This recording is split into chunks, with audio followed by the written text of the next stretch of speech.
para algumas questões desse material extra que vocês receberam de História Geral e História do Brasil, tá? São mais 16 questões, todas questões do Enem, para que vocês possam também dar uma revisadinha em casa. Então, olha só. Quem tá com material, vai pegando aí o material, dá um pause e vai pegar teu material. Vai pegar aí. Mas, já vou avisando, todas essas questões, eu tinha feito um slide para que a gente pudesse trabalhar com esse slide em sala de aula. Eu vou trabalhar novamente com essas questões nas revisões, né, do pessoal que ficou em recuperação. Mas, para o Enem, para a Global, é interessante que vocês revisem e façam essas questões aqui também. Então, vamos lá? Vamos fazer a questão 4? Aliás, vamos fazer 3? Vamos fazer 3 na primeira e depois a gente passa para 4. Questão 3, ela é uma questão de história do Brasil, mas ela tem uma relevância muito interessante, tá? É do Enem 2016 e ela diz o seguinte: hoje a nossa festa nacional. O Brasil inteiro, da capital ao império, a mais remota e insignificante de suas aldeolas, congrega-se unânime para comentar o dia que o tirou dentre as nações dependentes para colocá-lo entre as nações soberanas e entregou-lhe seus destinos, que até então haviam ficado a cargo de um povo estranho.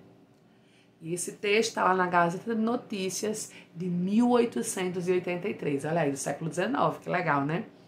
As festividades em torno da independência do Brasil marcam o nosso calendário desde os anos imediatamente posteriores ao de setembro de 1822.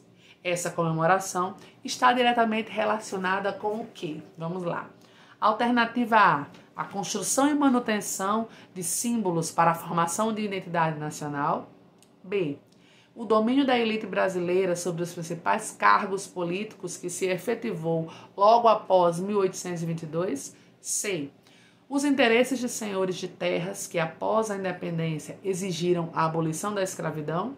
D, o apoio popular às medidas tomadas pelo governo imperial para a expulsão de estrangeiros no país.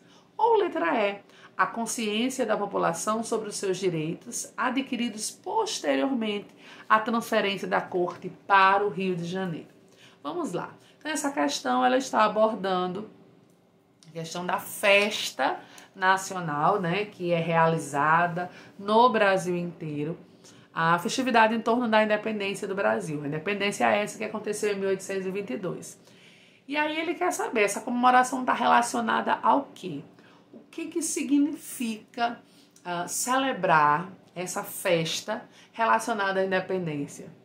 Será que essa festa está relacionada à ideia de ser um símbolo, de formar uma identidade nacional a partir dessa festividade, da busca pela formação de uma identidade nacional a partir dos heróis, a partir das grandes histórias, né? Então, vamos de alternativa A, né? Na alternativa A, ela diz construção e manutenção, porque a festa ela vai acontecer nos outros anos, ela não é instituída para um ano só, né? Vira, inclusive, depois um feriado, né? O feriado do 7 de setembro.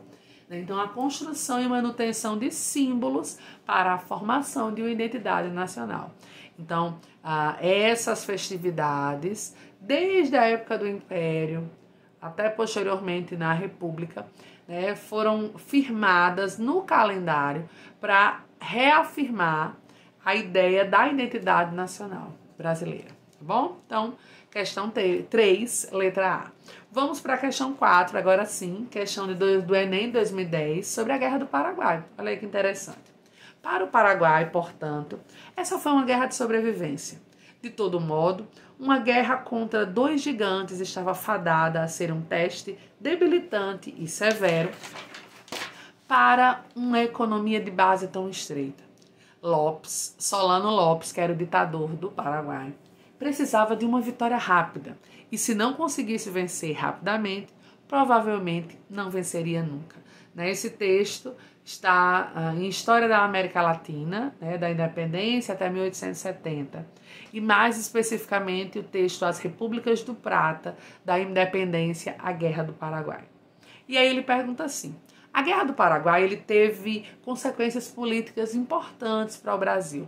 Que consequências foram essas e por que essas consequências elas aconteceram, elas existiram? Aí, letra A. Representou a afirmação do Exército Brasileiro como um ator político de primeira ordem. B. Confirmou a conquista da hegemonia brasileira sob a Bacia Platina.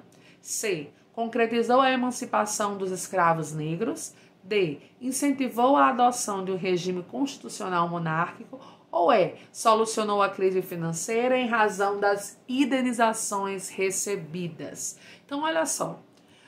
Quando falamos da Guerra do Paraguai, foi um conflito muito intenso, muito difícil, muito complicado, que acontece entre o Brasil e o Paraguai, mais especificamente também, né, com a participação do Chile, da Argentina, pelo domínio da bacia do Rio da Prata, tá? E aí, qual a consequência para o Brasil especificamente, dentre essas que foram citadas no texto? A principal delas foi o fato da afirmação do Exército Brasileiro, quer dizer, que o Exército Brasileiro ele se coloca como um ator político muito importante pós-Guerra do Paraguai. É tanto que o golpe, né, que antecede a República, o golpe que dá origem à República, foi um golpe instituído, organizado, né, diagramado e colocado em prática, principalmente pelos militares. Claro que com o apoio da elite, com o apoio da igreja, mas os militares estavam à frente. Então, questão 4 também é a letra A, né? A gente teve aí a questão 3, letra A, questão 4, letra A também, tá?